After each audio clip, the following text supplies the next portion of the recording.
Hi everyone, I'm Alister Benn. Welcome back to Expressive Photography. I apologise, my voice is a little bit croaky just now, but I'll see what I can get on with. Joining me back here on the west of Scotland, I picked up a client from the airport this morning. We've come straight to this beach. The tide is high, and I haven't been out to this side of the beach in quite a long time. It's much rockier. A video I posted a few weeks ago was taken at the other end of this beach, and it's all sandy with a little channel running into the ocean. So very different here again today. Somewhat typical Scottish conditions at this time of year, kind of overcast, no real direct light, no sunlight. But what I did notice when I was showing my client around was these rocks behind me have got this lovely shine on them, and you can see these kind of little lots of details and indentations, and I just really liked it. So what I've done is I've actually composed a square composition using my Nikon D850. I have my case armor system on, there's a circular polarizer on here, and there's a 6-stop filter, a 6-stop ND filter, and I'm actually using a reverse grad just to darken the very top of the sky. And what that's allowing it to do is just add a little bit of contrast rather than having the whole sky pale. I'm just capping it off with a little bit of darkening, and it's just helping to end the composition there. And I think I'll probably make a couple of other versions of this in other aspect ratios, maybe a 4:5 horizontal and then a 16:9 horizontal, just to see what we can do with it. With the 6-stop filter here, I've got a 15-second exposure with lowish ISO 64, and an aperture of f/16. So I'm getting lots of detail. There's not a great need of depth of field, but I want to make sure the horizon line doesn't feel fuzzy. So looking at the first scene, you'll see that these are actually all of the photographs I took of that first scene. So there's only 5 of them, and I quite often have my camera set up in 1:1 square aspect ratio because it's kind of a bit of a favorite of mine. So it is something that I do a lot of the time anyway. But with this particular scene, as I mentioned in the video there, I wanted to explore different aspect ratios because I recognized that it was a scene that would definitely work in multiple aspect ratios. If we look at the first at 1, which is a square, now all of these files are actually the raw files, straight out the camera. I haven't even leveled them or done anything to them. So this is literally what I saw on the back of my camera when I recorded the images. The Nikon D850 crops in camera, so this is the full frame that I have, which is the square aspect ratio. Now, with a square, one of the first things to notice is that pretty much anything that you put in a square will sit there quite harmoniously. The amount of space that the rocks are taking up, and then the water, and then the sky, it produces something of it's almost like an architectural examination of a landscape. It's very graphical, it's very detailed, the rock face is right up in front of us, and it makes it, I like it. It's just a very simple expression of what I saw, but contained into a square. Once we change that to a 4:5, the feeling changes completely. It's no longer 1:1. We're no longer saying that the horizontal axis and the vertical axis are equal. We're saying that the width is more important than the height. And what that's done is it's made a more expansive feel. We're instantly looking at a broader part of the rock face. We're seeing more detail in there. We're seeing more of it. The geometry has more space to play in, for want of a better word. And I quite like that. And I think in this particular case, the expansiveness of the 4:5 is adding something. One of the things I talk about a lot, and anyone who's read my ebooks should know, that I talk about the relationship between luminosity, contrast, atmosphere, geometry, and color. These are the things that engage us when we're in the landscape. These are the things that speak to us when we're sat in front of the computer looking at an image, in this case on the back of Lightroom. The quality that this image has, the luminosity of the water, the luminosity of the shine of the rocks, the geometry of the kind of the lines and the angles in those rocks as well. But one of the key elements in here is atmosphere. The long shutter speed has created quite an ethereal waterscape there, and then the sky has a little bit of detail and texture in it, but again it's quite plain and quite simple. So it's the division of space and how much of the frame is being filled by these various elements. So we've got quite a contrasty foreground and then a very atmospheric background. So the aspect ratio has a massive bearing, and if we skip just between the square and the 4:5 there, they feel differently. This is my key message, is that feeling and understanding the feeling of preference and the feeling of which one we actually like more or less is a very, very important learning point. I did take another 4:5 there, which is a slightly wider composition. And it's funny, when I looked at these images a couple of hours ago before I recorded the video here, I wasn't so keen on this one, preferring this slightly tighter version. But it's kind of odd is that now an increase of spaciousness and a little bit more on the edges feels better than maybe it did before. So this is another very important thing. Our relationship with aspect ratios and photographs is not constant. It is changeable. Once I moved to a 16:9, again, this is full frame in the Nikon D850, it's now super expansive. We have this much broader scene. It's still only about 50 millimeters, and it's as wide as I could possibly shoot at this location because there was a C-stack just outside a frame on the right hand side. But this version makes everything even bigger, even broader, even more expansive, even more atmospheric, even more calming in a way. So I think from this first scene alone, and I only took these 5 different frames, the shutter speed, everything's basically the same except the aspect ratio. Even from this first scene, we can see that the aspect ratio creates the stage, but those aspect ratios of 1:1, 5:4, 16:9, they all feel different. And I would urge you to explore various aspect ratios because they have such a massive impact on the feel of the photograph.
So after the first location that we were at, where the rocks and the tide, as the tide started to go out, we decided to come back to this little location, which anyone who's watched the channel before will recognise from a video a few weeks ago. Every time we come down to this place, it's different, and that's one of the great things about seascape photography. Everything changes. The layout of the sand, the way the channels work, just everything changes. Even the distribution of big rocks changes. And I must have photographed this location dozens of times, And what I found today is something different, something I haven't photographed before. And if we look in the back of the camera here, we can see some very beautiful little striations where water's been creating these very, very delicate little feather-like structures. And we've seen quite a few of these today. When we look at the second scene here, and I mentioned these feather-like structures a few moments ago, it should be very obvious that the way this content sits in the frame, even from this a snapshot of the 5 thumbnails, we can see how every single one of them feels slightly different. And ironically, the first shot here is a 3x2 vertical, which is a full frame on the 35mm DSLR Nikon D850. And I'd been taking horizontals, and very rarely do I shoot in 3x2, but I had made a couple of photographs at 3x2 horizontal. I'd flipped it to make this photograph, and of course had left it in 3x2. And I take so few of these that when I first looked at the photographs this morning on the back of on Lightroom here, I actually thought this was 16:9 when I first saw it, because it was so narrow compared to what I'm used to seeing, which are vertical 4x5s, which I do shoot an awful lot of the time. So this content sits in the frame rather nicely, and I do like it very much. I think the beautiful structure of these little rivulets of darker sand, and then with these feather-like structures, I really do like this photograph. But of course, I'm not the biggest fan of a 3x2 vertical. It feels as if the top is very distant to me. It doesn't feel as immediate as perhaps I would like it. So I did switch to a 4x5, I made it horizontal, and I've made a much more concise version of this. So if we think about these aspect ratios, 1:1 is obviously a film aspect ratio. I still shoot it with my Hasselblad 6x6, which is square, medium format film. 4x5 is another medium format aspect ratio, and even large format with 10x8. So we're used to seeing 1:1s and 4x5s as sort of fine art style presentations. Squares and 4:5 are very classic. Hans Strand, of course, famously said why he shoots 4x5 is this, well, they look more expensive, don't they? And I think that's still one of the most fantastic contemporary quotes that I've heard recently. But going back to the aspect ratio, what the aspect ratio is the stage on which the content can perform. Think of it as a blank piece of paper, and if you were to draw a sketch, the relationship between the lines and the frame sides and how you divide the space with your content has a fingerprint to it, it has a feel to it, it has, I believe they have a strong emotional resonance to them, and I can feel calmness or tension when I'm looking at the way the content is distributed through the frame. So I like this version very much, this 4x5 version. I've opened up a little bit of space on the left-hand side to allow that kind of tree of sand feathering to be more isolated, but I do like this one very much. Of course, looking at it as a vertical, I do like this also.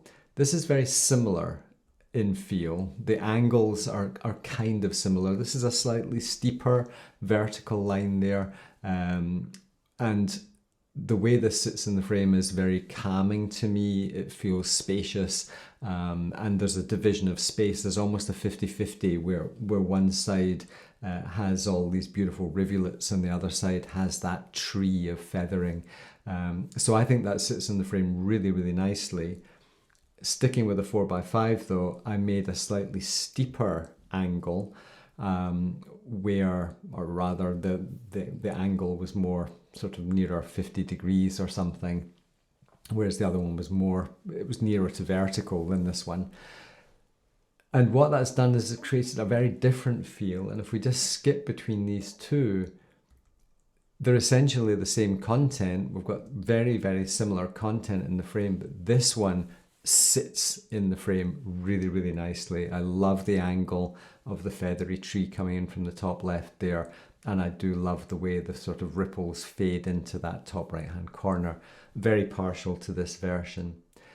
This is a slightly different version, moving around in space slightly and changing the orientation. But again, I believe this is another really successful photograph that, yeah, the 4x5 just makes it sit in the frame very, very comfortably. And centering that bit at the top, again, we're creating a very strong anchor at the top of the frame there. But again, the aspect ratio has such an important bearing on the way the content is distributed.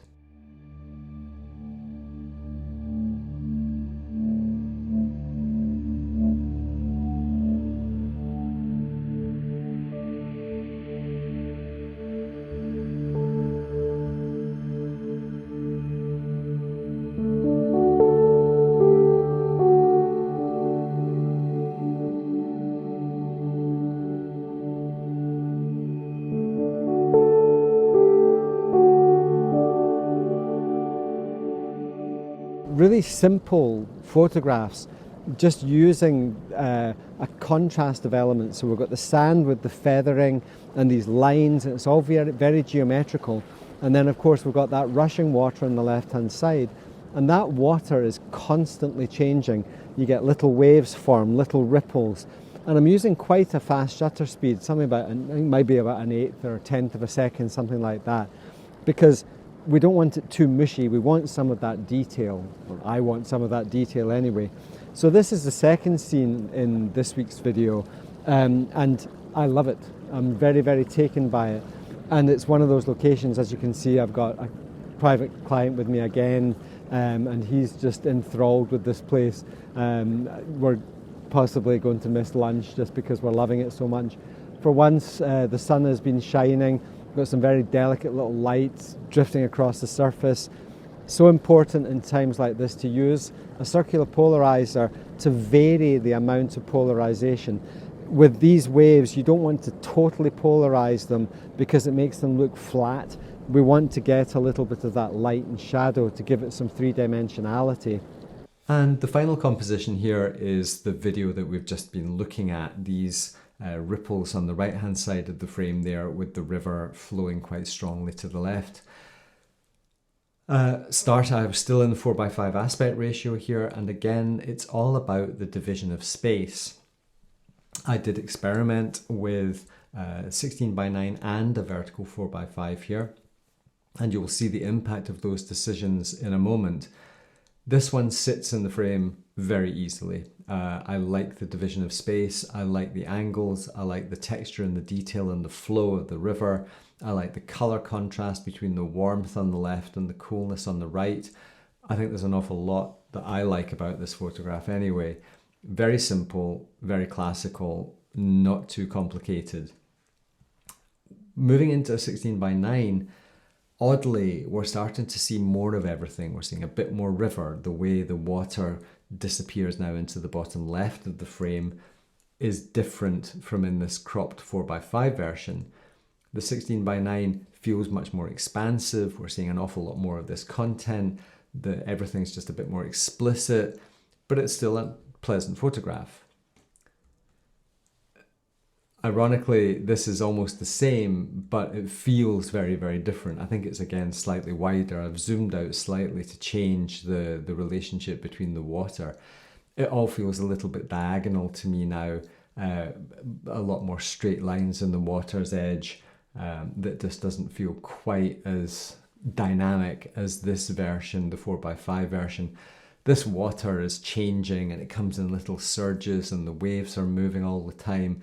So there is a high degree of unpredictability about the way the water behaves. And I think when this frame was taken, the water wasn't behaving. So I'll blame the water, which you know isn't what I do. Finally, the vertical 4x5. We still have the same width as this one. You can see that compared to these two, these are tighter. They feel a little bit more intimate and a bit more in your face. This one, we're zoomed out again a little bit more. We're seeing how that the edge of the water land transition disappears out the top right hand side of the frame there. But I do like the way the ripples are in this version. And again, the distribution of space is very calming, it's very open, it's very detailed without being terribly in your face.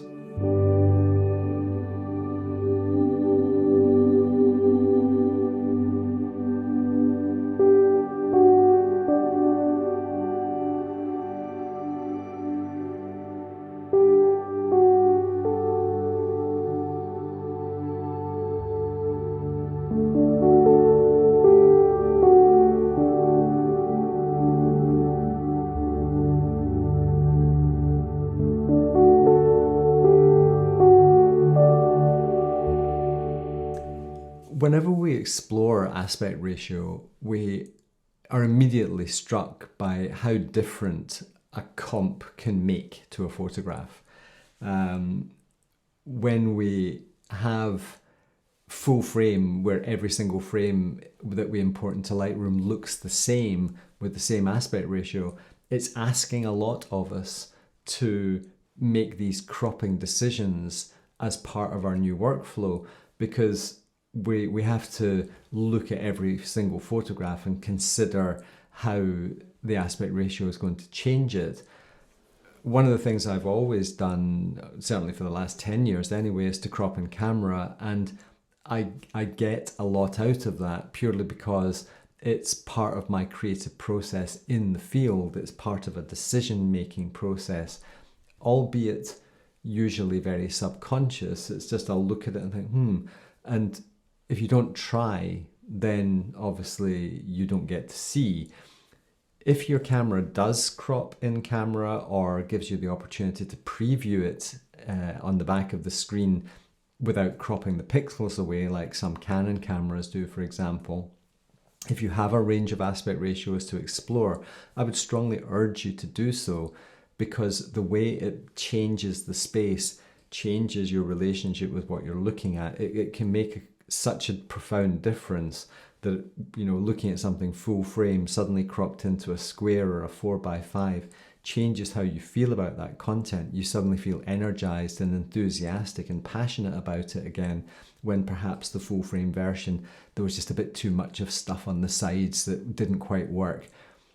Cropping in obviously allows us to remove more content, remove more things from the scene that we don't want to be in our compositions. So I really would urge you, if you can do so, do it in camera in the field. If you can't, think about it when you sit down in front of your computer. Think about cropping into an aspect ratio to change how the image feels as an exploration. I'm not saying it's when you're being creative necessarily, but try it just to see how it goes. Until the end of April, we still have 50% off our Dodge and Burn Masterclass. This has been a hugely popular course that I've done. It's over 7 hours of video, and with a 50% discount, it's really quite affordable now. Until the end of April, that 50% code is still valid. So please, if you're interested in exploring dodging and burning, and not just dodging and burning with tone, but dodging and burning with atmosphere and emotions and feelings, really digging a deep dive into the whole concept of dodging and burning, please click on that link below. And finally, we'll be away, well, after this video is posted, we're going to be away a couple of days after that for quite a number of weeks. We're going to be away in Europe, and I look forward to bringing you some new videos while we're on the road. Actually, we're going to vlog or certainly showcase some of the locations that we're going to. We're going to some areas we've never been before, so that's going to be a very interesting thing as we explore that whole concept of going somewhere for the first time. I do not have a gallery of photographs that I'm studying in expectation of going to those locations. In fact, I don't even know what locations we're going to. So please stay tuned to the channel to see my and Ann Kristin's voyage through Europe to go and explore our creativity. And actually we're having a bit of a belated honeymoon because we got married during lockdown and we didn't even get away. So we're going to have a little bit of a celebration while we're away as well, and I might have a glass or two of something nice while we're away. So please subscribe to the channel to make sure you get notifications of the videos as they come through, and click the like button, which gives your support and allows the algorithm to realize that people actually watch this stuff. If you enjoy it, dive into the comments. I do appreciate all of you for the time you take to watch these videos, and it's a pleasure to talk to you on a regular basis. That's it for today, and yeah, I hope you have had a very enjoyable time watching this video, and I look forward to speaking to you again soon. Bye for now.